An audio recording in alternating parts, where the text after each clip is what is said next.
Well, welcome everybody to the Morning Update Show. I'm your co-host, Trey Holiday, and boy, oh boy, do we have a jam-packed show for y'all today. Obviously, celebrating the 57th year of the March on Washington. You guys know we had to make sure that this show was amazing for you, and I gotta give it up to my guy, my ace boom coon, Big O in the building. Man, happy Friday, Big O. Well, excuse me, happy Friday to you as well, Triana.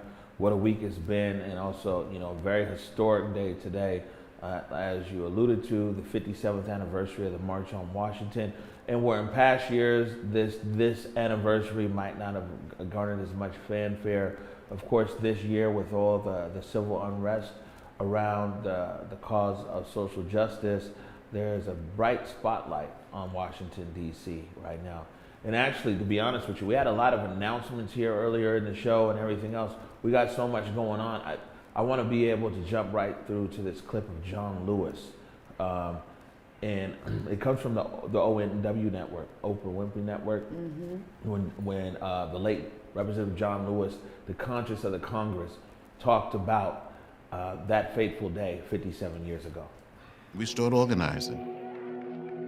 We were able to bring more than 250,000 people to March on Washington. And we all had to prepare a speech. I was very young, 23 years old, had all of my hair and a few pounds lighter. I have the pleasure to present to this. When A. Philip Randolph said, I now present to you young John Lewis, the National Chairman of the Student Nonviolent Coordinating Committee. Brother John Lewis. I looked to my right. I saw hundreds and hundreds of young people who had been involved during the early days. Looked straight ahead. I saw this sea of humanity. Then I looked to the left. I saw young black men and young white men up in the trees, trying to get a better view. And then I said to myself, well, this is it. And I looked straight ahead again. And something said to me, go for it. And I opened my mouth and I started speaking. We march today for jobs and freedom, but we have nothing to be proud of. The hundreds and thousands of our brothers are not here, but they're receiving starvation wages or no wages at all. Those who have said be patient and wait, we must say that we cannot be patient. We do not want our freedom gradually, but we want to be free now.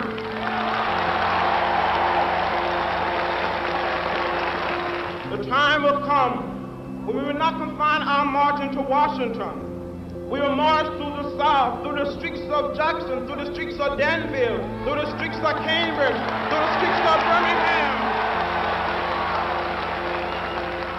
We must say, wake up, America, wake up, for we cannot stop, and we will not and cannot be patient.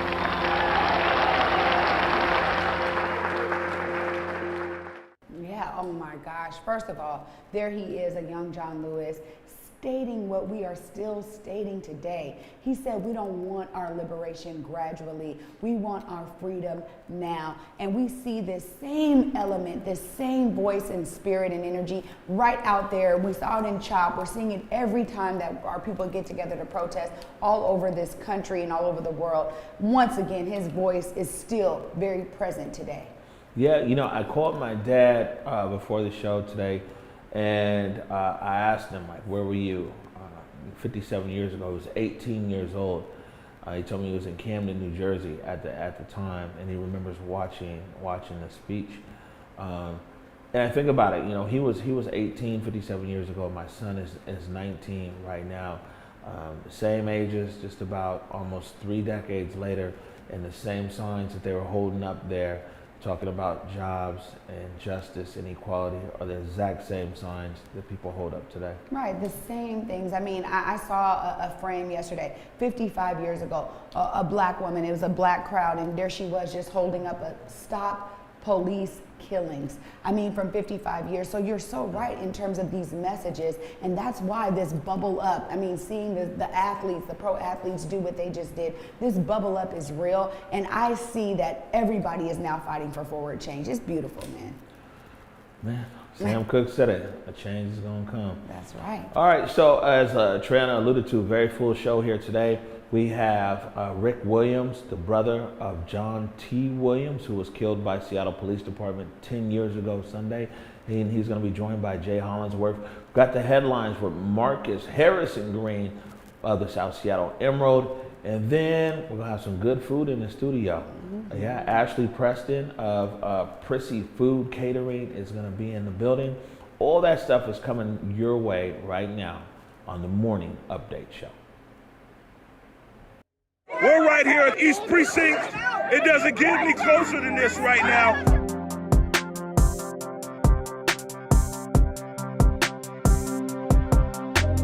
ConvergeMedia produces culturally relevant content for Black and urban audiences.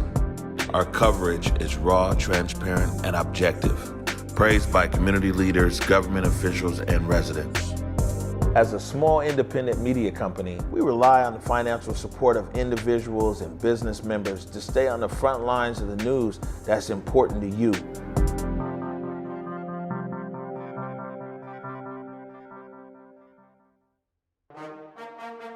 There's a lot going on.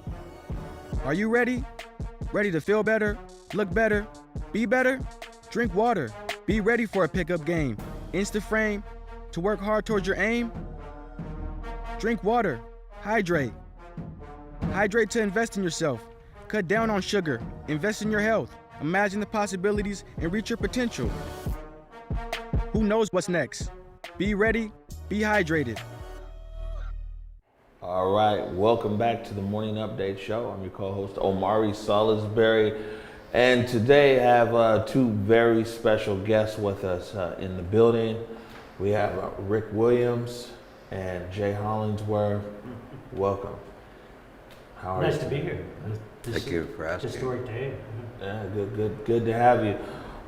So, Rick, it's we're going into almost 10 years, a decade since your brother John T. Williams was killed by the Seattle Police Department. It's been quite a journey over those last 10 years. Maybe you can kind of tell us a little bit about what you've been doing. Well, for one, I keep myself busy carving. Second, I do what I can to get involved in some of these marches. I get into it now because I'm hearing the words peace, and I'm hearing thoughts that him and I said along. Take back our streets and home. That's what brought me uptown there. I'm moved by it.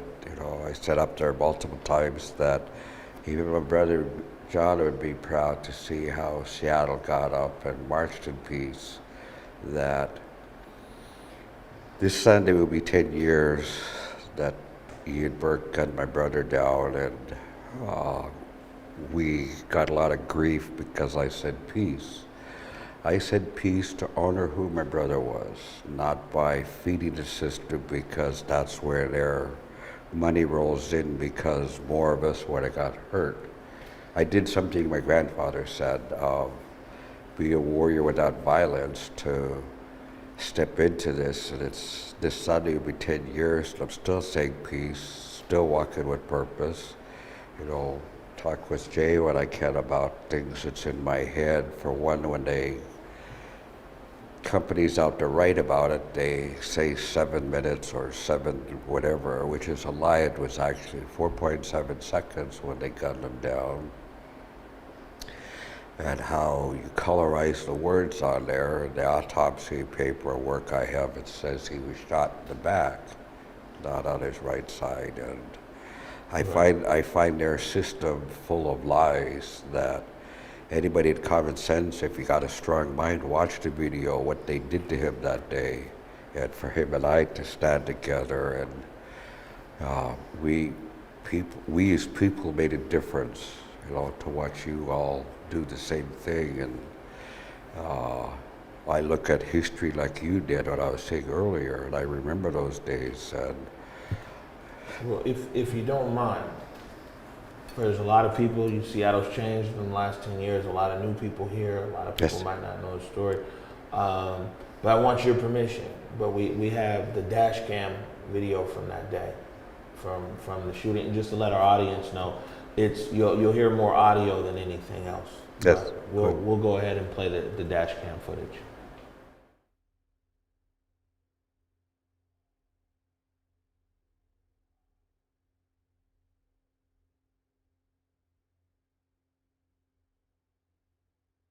So you have some adults there. I think it'd be kind of fun for Rick being, put the knife down. This thing. Put the knife down. Put the knife down. What a friend. You know, John McGrath is always there for me, isn't he? What a guy. Yeah, go ahead.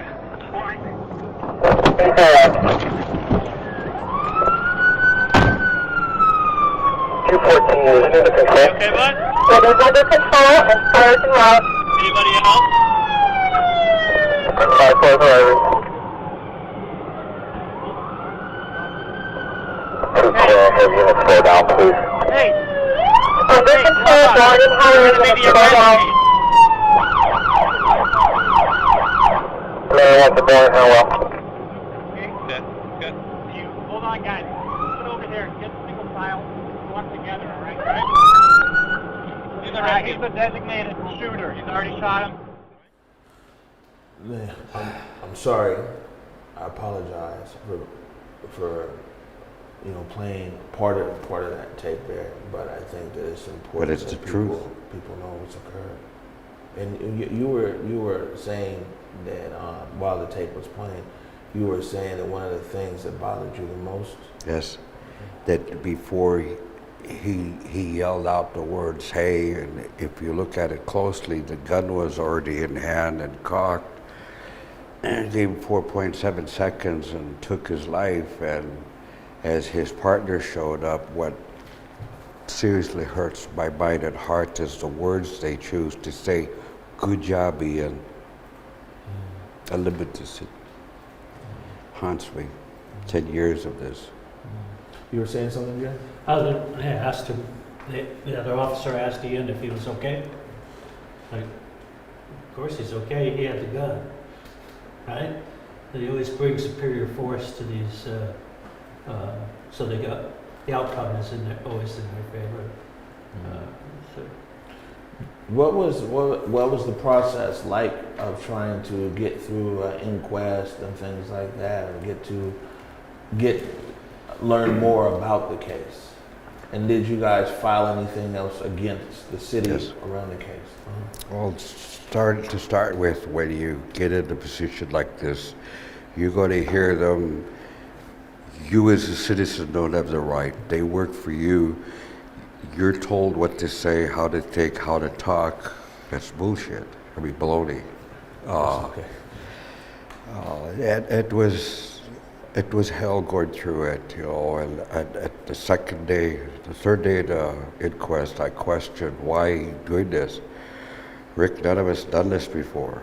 No one's ever stood up to us before. I thought, what do you have to take a knee? You murdered my brother, and this man is trying to defend himself. I want people to understand it was a human being that Mr. Burke took. You want to teach me hate and anger. That's not going to happen. The man murdered him, and he used his badge. And then we get into the inquest, how they train you to see from their point of view where you and I don't have a right. Till now, we helped change that. Right. Yeah, we have new laws in place. we got the consent decree.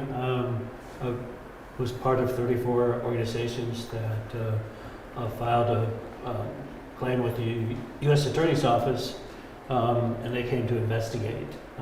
It took 2 years for that investigation to happen, but they did find the police routinely use excessive force. And the other interesting thing about what they uncovered is 33 to 44 officers were 85% responsible for those uses of force. So there was a group within the police force that have used excessive force routinely. So, it's not publicized. If I could say something to this here, that I got hired to help change the laws, and I sat with Mr. Taylor and others to give us citizens a right to say something to the juror or anybody that's up there that's on trial. That's a huge step for us that we as people can do now, instead of always their direction. Now the people are getting more rights. And that was with the inquest process with Yes. King County. Dow Constantine, which, as you know, is still not updated now. Yeah, it's bottleneck right now. Yeah. I think it's going to take the legislature and the state to make a permanent change there. Right. And we got another video here from the Seattle channel. It's a profile that they did on you. I was surprised because I saw you.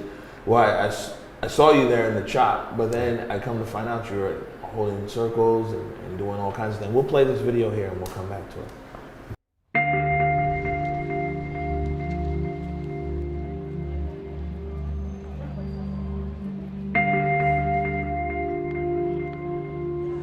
How do I feel? It reminded me of John. To watch the video, it hurt. I didn't want it to happen again like this. August 30th will be 10 years he's taken.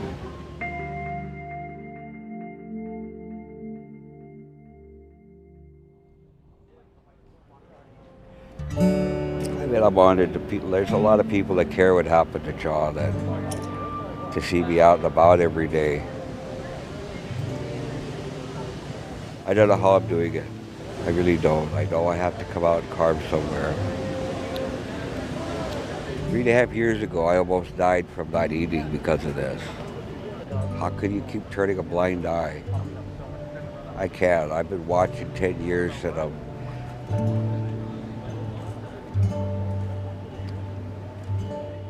I had to follow what my grandfather said. Can you be a warrior without violence? I'm here about action. I'm here with my heart. I'm here with my soul. I'm here to back you up in any way I can to help you to see the changes that I've been saying for years. Rise. I don't want another family to go through this. I'll say it again, rise. Kind of old-fashioned and simple to the point, rise. And they have all over the world. I have enough pain to last me forever, and I'm honored I could still carve and joke about. I could just say, keep getting up. Don't step back. I haven't yet. So I know one of the things that you talk about a lot is peace. Yes. And I know being there at the chop was there in that video, a lot of what you were talking about there and meeting with the circles of people was about peaceful resolution. Yes. It's the only way you can make a difference. As you look back in history, how many years, decades have we been wanting equal rights and justice? The only way you're going to get it, step back, watch. When they shot John T. Williams, I had listened to what my grandfather said, and I did that. I mean, I got a lot of stress and grief for it, you know. By the community. But by the community, yeah, everybody was irate, but it took 10 years to get to where it's at now in my life. But it's been hundreds of years we've been asking for equal rights. And to outthink it by sitting on the turtle, that I stuck with that. I'll still say, right to the end of my days, I'm going to say peace, because they're raking in the money while we're suffering, we're hurt. Let them play games. They've been pushing and trying to intimidate me or scare me, which won't work.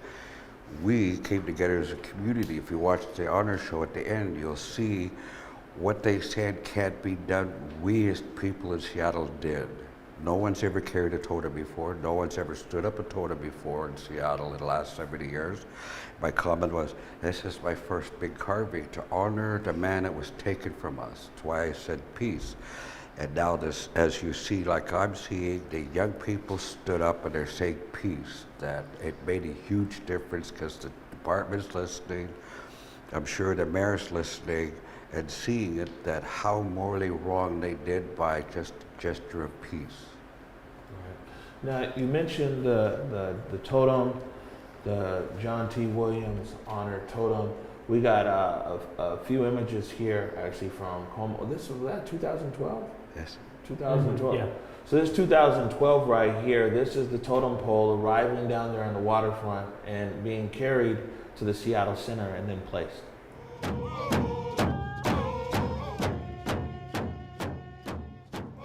1, 2, 3. Okay, straight forward and walk. Well, such a relief to see it actually going to go where we'd like it. I saw that when you put a request out for the people to come, they'll be here. And when I saw this morning, I'm barely out of bed and I saw people coming in. I could feel them here. I could feel them walking with me. It's an honor, to give something like this to what they took from us. There is peace.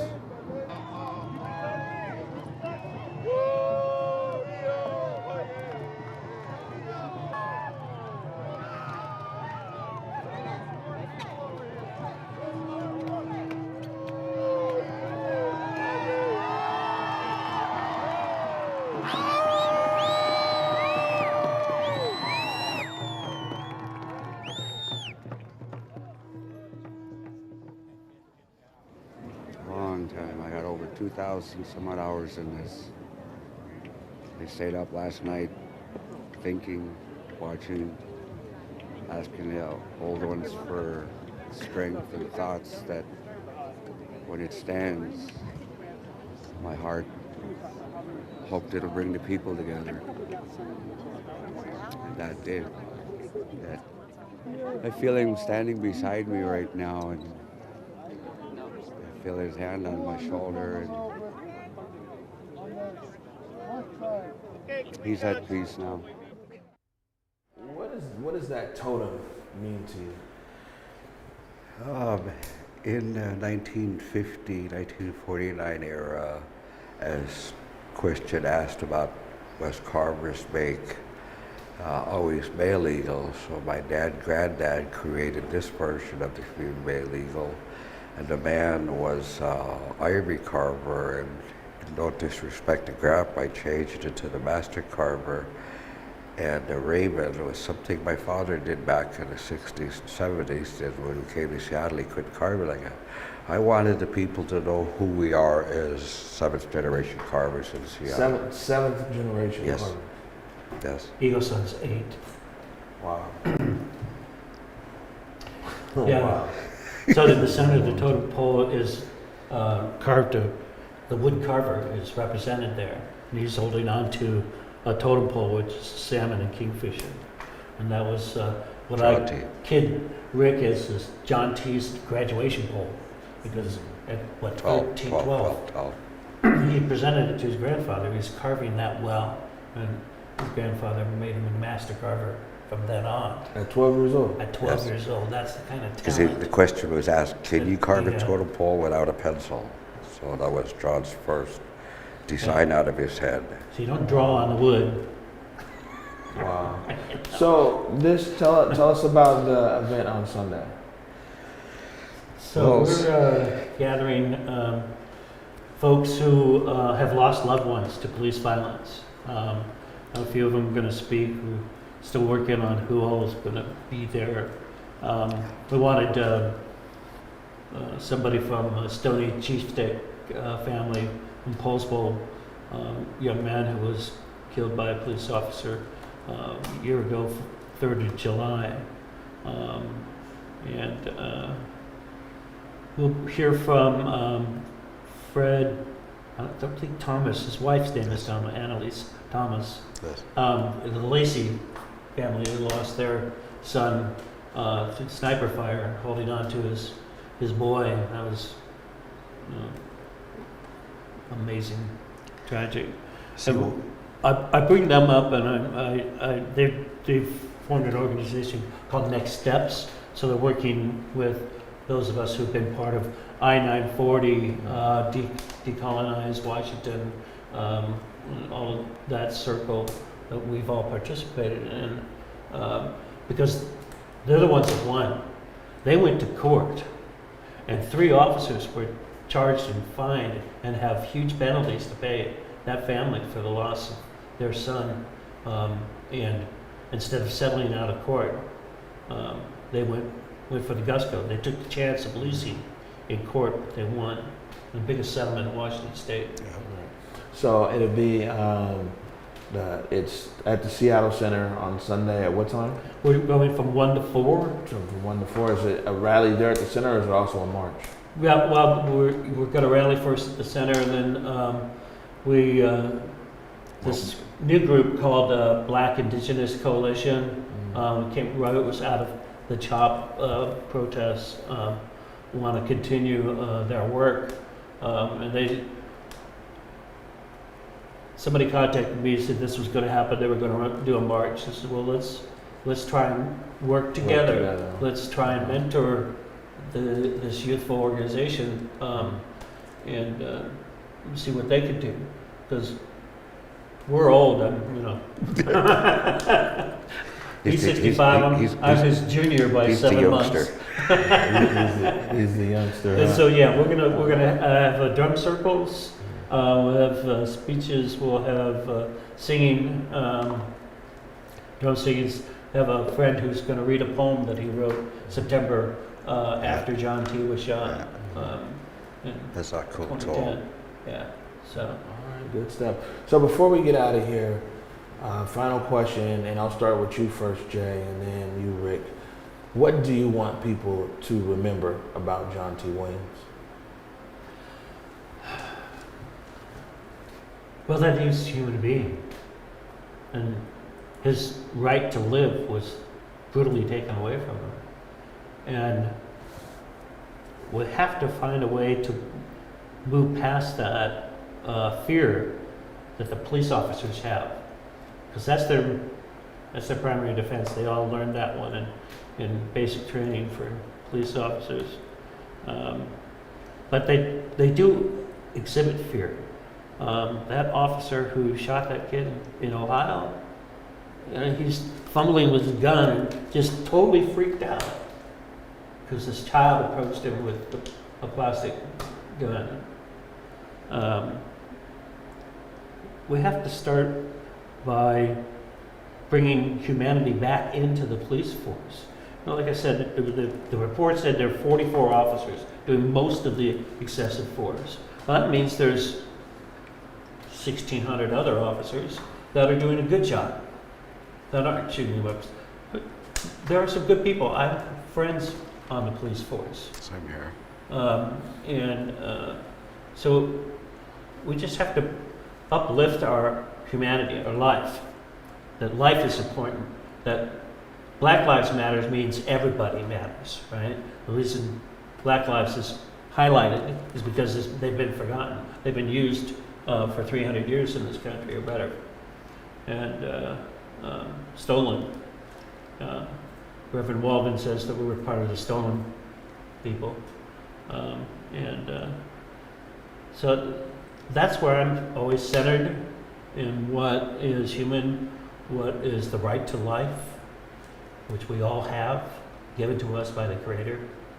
So we'll keep working. I'm on the task force to try to put some teeth into I-940 and get it deployed throughout the state, because there's a lot of people falling short still on that law, and it's been almost 2 years now. So, Rick, your brother, what do you want people to know? Well, what I want to share about John other than as a carver and a 7th generation carver. Something he said January before 1970, it was just before midnight. And he said, "You're always talking of peace. You're always talking of great grandpa or grandpa's idea of being a warrior without violence. I want you to give your word to me to keep the peace when it's my time." It's like somehow he knew because he said he's going to die violent. If it's something I can do, I'll share the thought of being a warrior without violence. Keep the peace. Let the system play what they are, because they're raking in the dollars while we're hurt. Learn that John was sincere about peace. I wasn't like that though. I was the fixer, but the day they shot John, I could hear his voice with my grandfather. Be that warrior without violence. You gave your word to say peace. And I've been walking in peace. And if there's something we can do, I'm here. I'll do what I can to help, to share thoughts of the old ways, what it meant, why they said warriors out of violence. And that he was quite a carver. He was the best carving partner I ever sat with, because the people out there got pictures of us. They always thought we were racing, and we weren't. It was just an honor to sit someone that knows what they're doing as a carver. There it is. Jay Hollingsworth, man, Rick Williams, thank you so much for joining me today.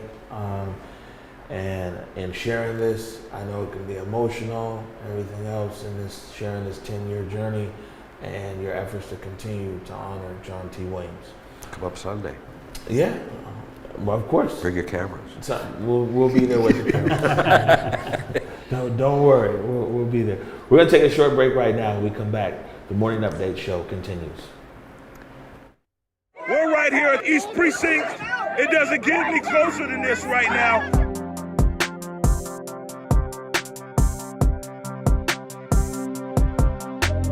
ConvergeMedia produces culturally relevant content for Black and urban audiences. Our coverage is raw, transparent, and objective, praised by community leaders, government officials, and residents. As a small independent media company, we rely on the financial support of individuals and business members to stay on the front lines of the news that's important to you.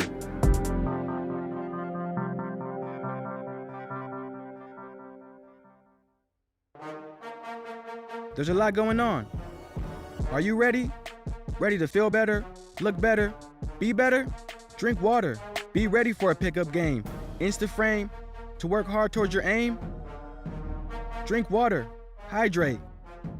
Hydrate to invest in yourself. Cut down on sugar. Invest in your health. Imagine the possibilities and reach your potential. Who knows what's next? Be ready. Be hydrated.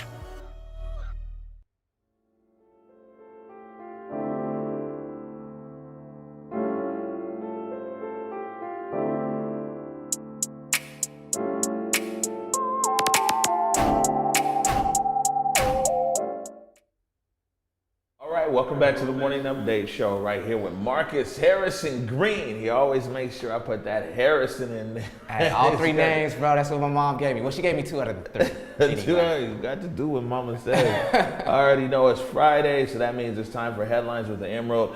Man, well, let's jump right into it. Our first one, let's see if we got it up there on the screen. Our first one's coming from the New York Times today, and it's talking about, man, it wasn't a surprise. You can go and pop that one up there, oh yeah. Mm-hmm. It wasn't a surprise that President Trump got the nomination. Got the nomination and then went out and just kind of lambasted what was going on in terms of the civic unrest that's going on in various cities, including over there in Wisconsin and specifically for our Northwest folks over in Portland. He basically, skewered a Portland protest and said he's all about law and order.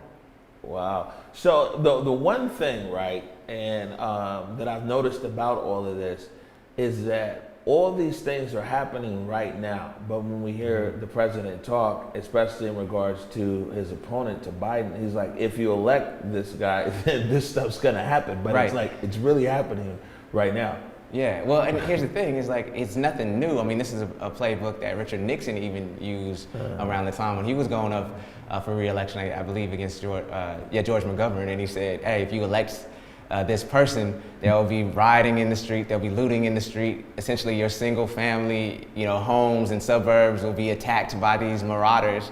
And I mean, honestly, Trump didn't even change any of the language. He was just like, put that on repeat. Let me get cut and paste. Exactly, man. I mean, he might have updated it, in a couple cities, but that was about it.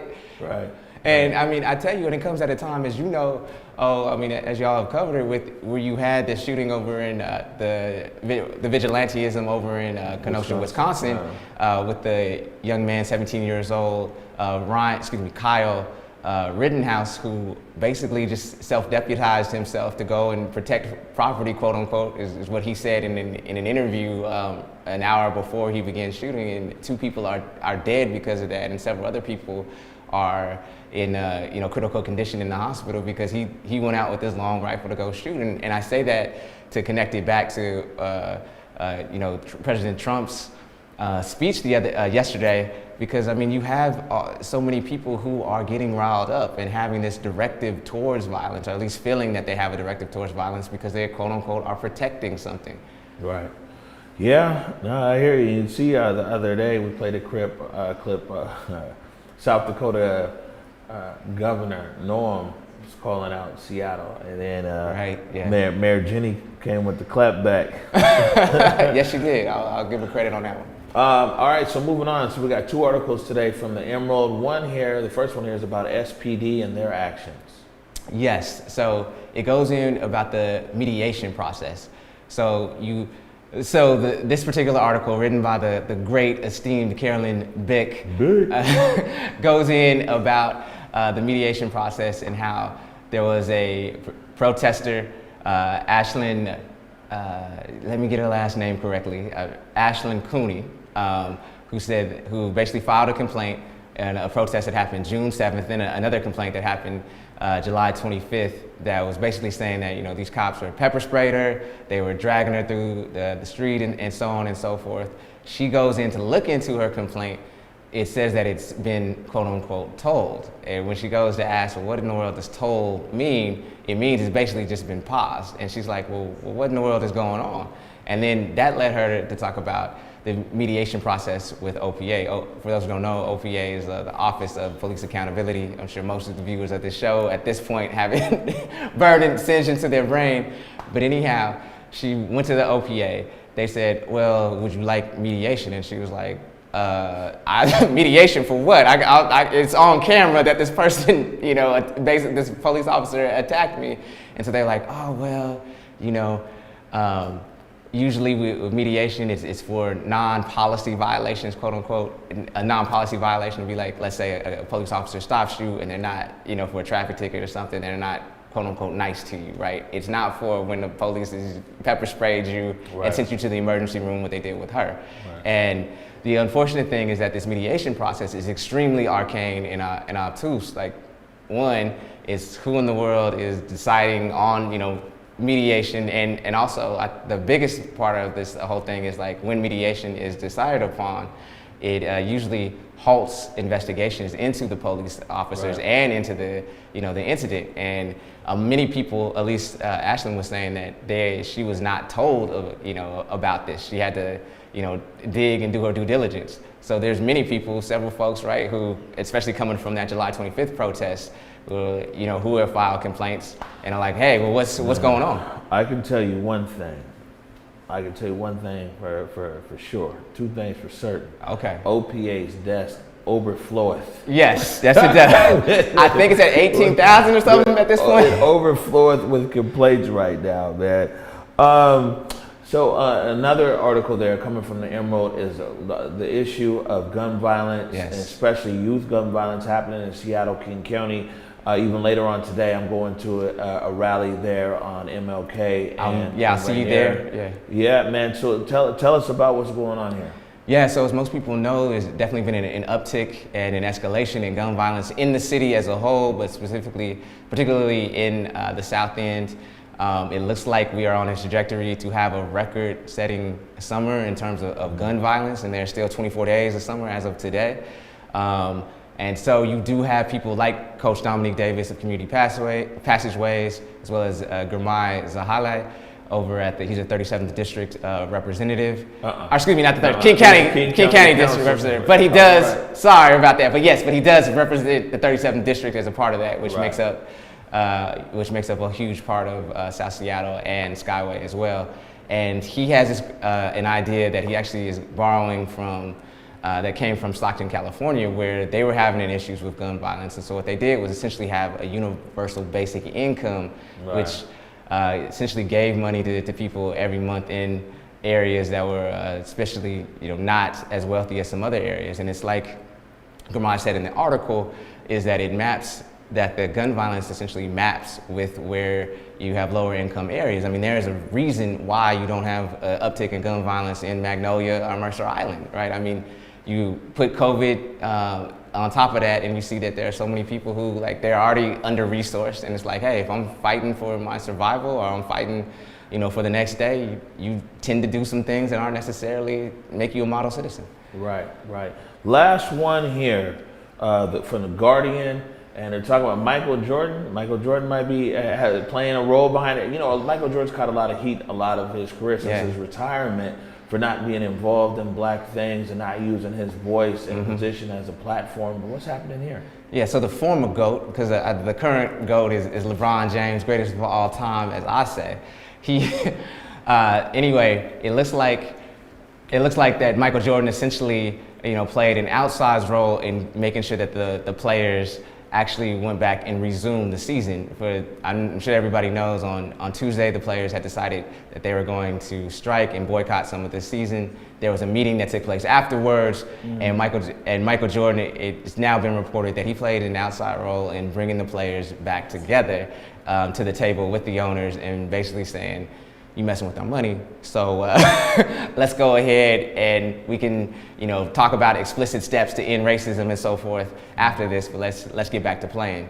And I will say, I mean, Michael Jordan is somebody who Craig Hodges, a former teammate of his, who said during the 1991 finals, this was Michael Jordan's first championship, that he had tried to ask Michael Jordan and Magic Johnson to boycott the first game because that was in the height of the Rodney King beating over, that led to so many uprisings in Los Angeles. And Michael Jordan was like, man, you're being a little too radical right here. You fast forward today, right, and now you have 20-some years later, and now you have these players who are actually boycotting and saying that no, this isn't good enough. I mean, you alluded to it earlier when you said with your dad, so much of this stuff continues to happen and persist over the decades, and nothing changes unless something changes. And so we are seeing that at least some NBA players are trying to change. That's it. Marcus Harrison Green, how can people keep up with you? Yeah, they can find me at southseattleemerald.org and also lifeonthemarginspodcast.com, and then they'll soon be able to find me on the Seattle Times, as my first column will drop for them, or scheduled to drop for the Seattle Times on Thursday. Man, you're a busy dude. Hey, man. Bro, you make me look lazy, though, I gotta say. I mean, as much as you do, so. Well, all right, fantastic. You guys make sure and keep up with the South Seattle Emerald, all the good stuff they're doing, and they actually break a lot of news out here. So you need to consider them as one of your primary news sources. We're gonna take a short break right now. When we come back, my co-host, Trayana Holiday, is sitting down with Chef Ashley Preston, Prissy Phood. It smells good out there. We're getting ready to get after it. You're watching the Morning Update Show. We're right here at East Precinct. It doesn't get any closer than this right now.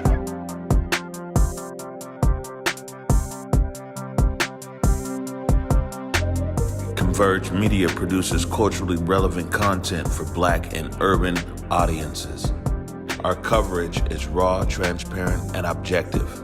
Praised by community leaders, government officials, and residents. As a small independent media company, we rely on the financial support of individuals and business members to stay on the front lines of the news that's important to you.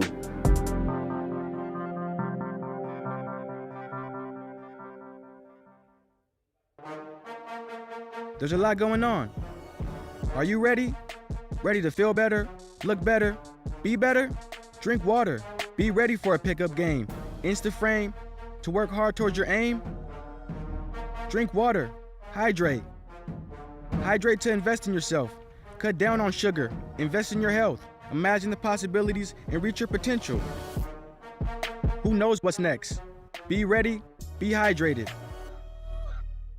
Welcome back, everybody, to the Morning Update Show. I'm your co-host, Trey Holiday, and it's been a jam-packed show today, and we gotta, you know what I'm saying, we gotta get it up and spicy with these appetites. I am so excited to be having Ashley Preston on of Prissy Phood. Yes, Ashley, Hey, welcome to the Morning Update Show. Hey.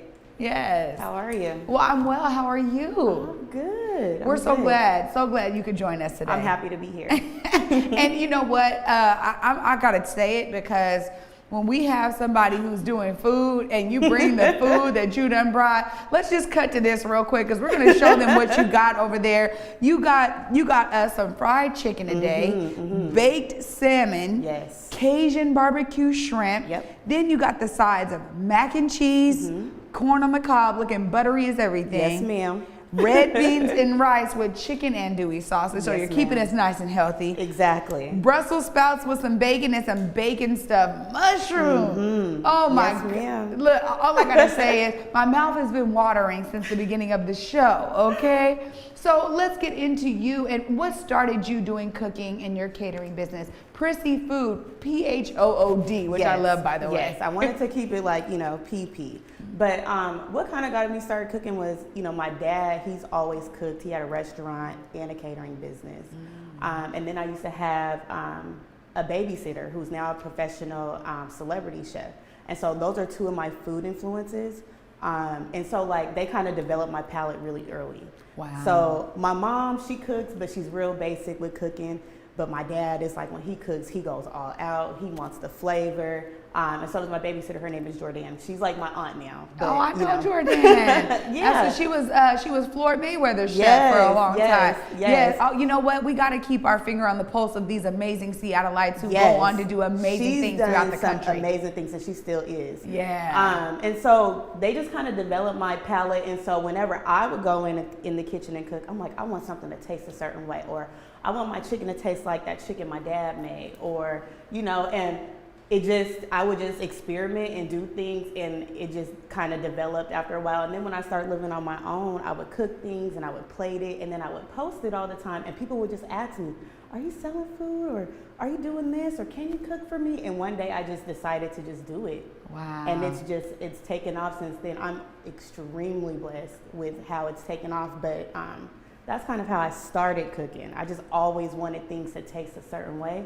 And so I just, I always played with it. Well, I can say this too, just from looking at how you set up your display out there. Not only is it tasting good, but you got it looking good. Yes. Is that part of your brand of Prissy Phood and what made you choose the name? It's just so me. When growing up, people always called me Prissy. They're like, Ashley, you're so Prissy in the way that you do things. And when I cook, I'm always wanting it to look a certain way. I never want it to look sloppy, unless I'm just really hungry and I'm not gonna, but even then, I want my food to look nice, because the way I think about it is, you see something, if it looks good, it smells good, you're liable to taste it, Yeah. You want to taste it. You're like, I wonder if that's good. And if it tastes good, then you just knocked it out the park. But that's why I'm always really big on my presentation. Well, I heard that from other caterers too, that it's really about how you present yourself, because it is a part of your brand. Exactly. I know some choose to do a more rustic style, some a little bit more elegant, and I love the variety in between. So how long ago did you actually do this and say, you know what, I'm doing this in the spirit of my father, in the spirit of Jordan? When was that moment for you? How long ago was that? I was working an accounting job, and it was about coming up on 2 years in December. Left my accounting job, and I just started at first I started just selling plates to people. I would advertise it on Instagram and Facebook. And then I had one girl, I was doing a pop-up shop selling plates, and a girl said, do you cater? And I'm like, well, I can, of course, how many people? And then that just kind of kicked off my catering. She had this really nice event, and I was able to really set it up. And then from there, I just had so many inquiries, and it just kind of picked up from there. While I was working my job, it was in my spirit, literally in my spirit. It was maybe the last month that I was there. I didn't know for sure if I was gonna leave or not, but I was like, you know what, I'm gonna dedicate the last hour of my day to myself. I created a logo on my own. I created, ordered business cards. I was making sure that anytime I cooked, I took pictures and stuff like that and made it look nice. And I created my business Instagram. So I was just kind of like intuitively doing things for a business that I didn't know if I was going to start or not. You know, you're kind of fickle when you want to start something. You're kind of scared. You don't know what's going to happen. So that's how I started it. So I'm coming up on 2 years in December. I think it's December 29th. So yeah. That's Fly Be Unique's birthday. That's one of my Capricorn sisters out there. Amazing day to start a business. Yes. 2 days after my birthday, by the way. Amazing day. Yes. So really, you know, the thing for us here in community, and I want to ask you about this as you see. I mean, this is the 57th, you know, anniversary of the March on Washington. And, you know, here you are, a beautiful black woman doing business for yourself. What does it mean for you, these times that we're in right now, this amazing historic day? How do you take that on as a business owner and a black woman? I just think that, you know, with the times that we're in right now and what's going on with our community, I want to focus way more on community, a village, having a village. With food, you know, food is something that brings people together, especially soul food, you know, our type of food, you know? So that's, you know, for me as a business, that's the thing that I love. And that's why people are like, do you want a restaurant or I love the catering aspect because one, I get to make things look beautiful and set up, you know, a beautiful, you know, setup with my food, but then also it's an event. It's usually a celebration. It's an occasion. And it's, you know, it's us coming together as a whole. And so I think that like right now it's time for black people to stick together.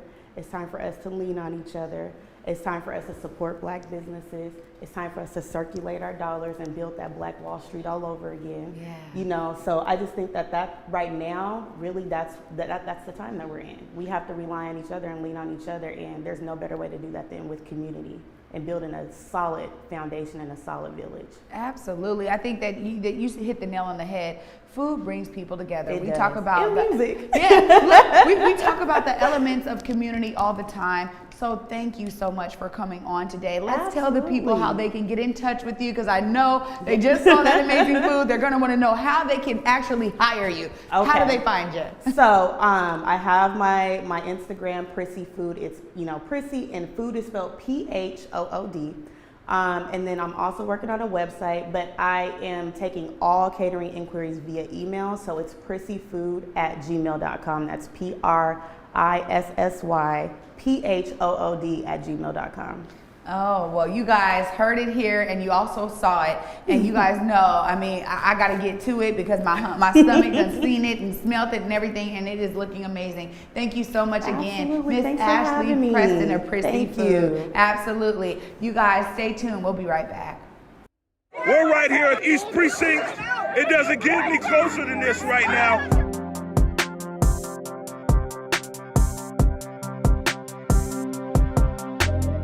ConvergeMedia produces culturally relevant content for Black and urban audiences. Our coverage is raw, transparent, and objective, praised by community leaders, government officials, and residents. As a small independent media company, we rely on the financial support of individuals and business members to stay on the front lines of the news that's important to you.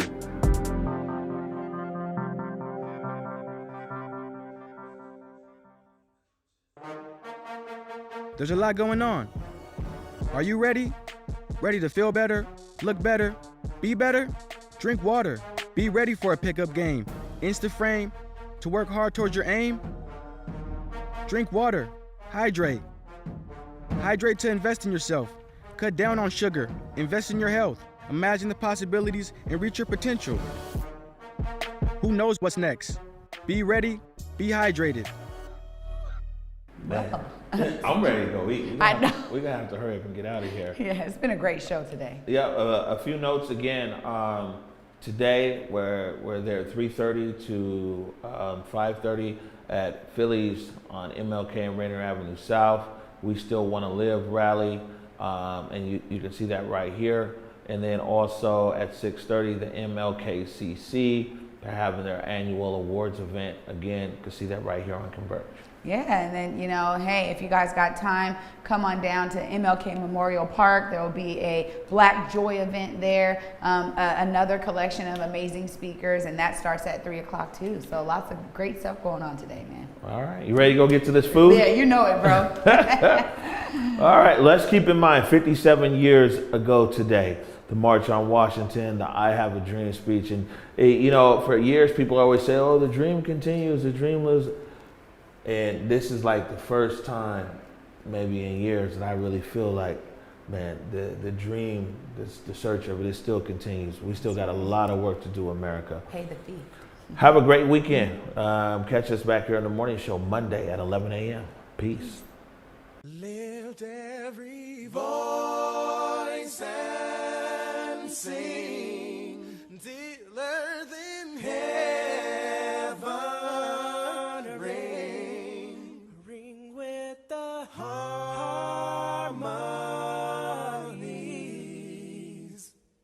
of liberty. Let our rejoicing rise as the listening skies. Let it resound loud as the rolling sea.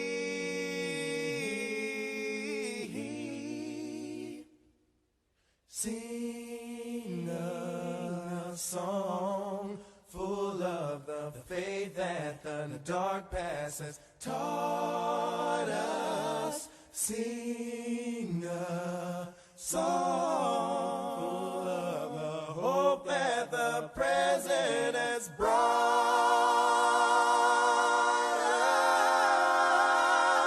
us.